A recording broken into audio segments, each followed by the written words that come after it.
उसको असली मान रहा था और जैसे ही पता चला कि ये नकली है फेंक दिया।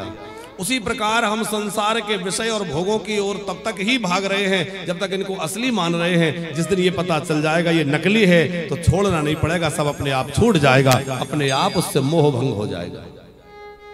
उसी के लिए भागवत है कि हमारा वह मोह भंग हो जाए। हमारी ममता अनेक जगह बिखरी हुई है, सबके ममता ताग बटोरी, सबकी जगह से ममता को इकट्ठा करें और उसकी एक डोरी बनाएं और भगवान से जोड़ दें, और भगवान से उस डोरी को जोड़ करके जीवन की नैया को सहज भवसागर से पार किया जा सकता है। जननी जनक बंधु सुत दारा तनु धनु भवन सुहृदय परिवारा, इतने जगह पर हमारी ममता बिखरी हुई है। जननी जनक बंधु सुत दारा तानु धानु भवन सुहृद परिवारा, 10 स्थान गिनाए हैं। सबके ममता ताग बटोरी।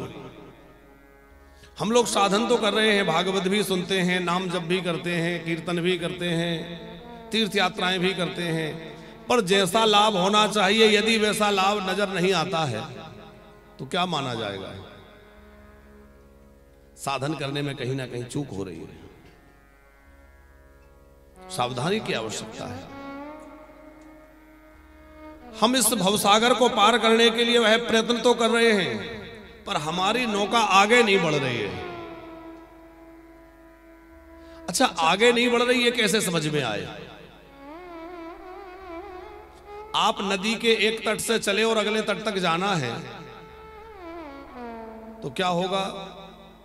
जिस तट से चले थे वहां की चीजें, वहां की वस्तुएं, वहां के पेड़ कुछ कम दिखने लगेंगे और जिस तट पर पहुंचने वाले वहां के स्पष्ट दिखने लगेंगे, वो नजदीक दिखने लगेंगे, ये दूर होते चले जाएंगे। तो ये समझना जाएगा कि हम लोग आगे बढ़ रहे हैं। अब हम नौका में बैठ गए, नौका चल रही है, जिस तट से चले हैं वहां की सारी वस्तुएं यथावत वैसी की वैसी दिख रही हैं, उनसे कोई दूरी नहीं बनी, और जिस तट पर जाना चाहते हैं वहां का भी कोई अनुभव नहीं हो रहा है, वहां कुछ दिखाई नहीं दे रहा है, तो क्या समझा जाएगा? वहीं खड़े, आगे नहीं बढ़े।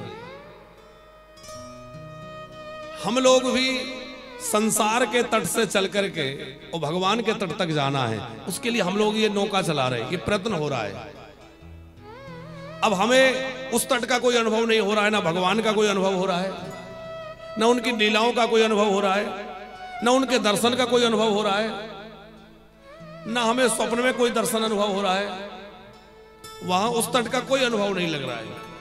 और इस तट की चीजें यथावत दिख रही हैं, ये ऐसा है, ये वैसा है, उसने ये किया था, उसने ऐसा कर दिया था, वो 40 वर्ष तक पुरानी बातें जैसी की तैसी याद है, स्मृति में बनी है। तो क्या माना जाएगा? हमारी नौका अभी उस तट पर नहीं पहुंची, अथवा जिस तट से हम चले हैं उस तट से नौका आगे ही नहीं बढ़ी, वहीं खड़ी है। राजन जी,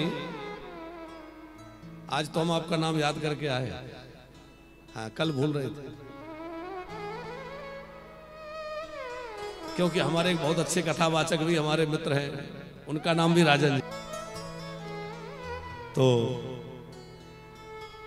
रात भर तो क्या जीवन भर भी नौका चलाओ तो उधर नहीं जाएगी, रात भर तो क्या जीवन भर भी नौका चलाओ तो उधर नहीं जाएगी। क्यों? जिसने बांधा है वो जल्दी खोल सकता है क्योंकि उसको पता है, जिसने बांधा है वो जल्दी खोल सकता है क्योंकि उसको पता है, और उस प्रभु ने बांधा है। बस उसी से नित्य प्रार्थना करें, हे भगवान स्नेह पास नमम छिंदी, इस स्नेह पास से, इस संसार के बंधन से मुझे मुक्त करो। आप अपने से डोरी जोड़ दो, आपसे हमारी प्रेम है कि कथा उस परमात्मा की ओर बढ़े, हम उसकी प्राप्ति कर सकते। ब्रह्म सूत्र से हुआ है, इसका अभिप्राय यह है कि श्रीमद् भागवत में ब्रह्म सूत्र की ही व्याख्या है। बड़ा कठिन विषय है भागवत, आज बड़ा सरल लोगों ने बना लिया तापड़िया जी, लेकिन श्रीमद् भागवत बड़ा गंभीर विषय है। पहले कहा जाता था कि विद्यावताम भागवती परीक्षा, जो यदि विद्वानों की परीक्षा लेनी हो तो उसकी पहले भागवत में परीक्षा ली जाती थी, क्योंकि भागवत में न्याय, दर्शन, व्याकरण, ज्योतिष, भूगोल, खगोल सब है। ब्रह्म सूत्र से इसका आरंभ हो रहा है ये, क्योंकि ब्रह्म सूत्री की ही व्याख्या है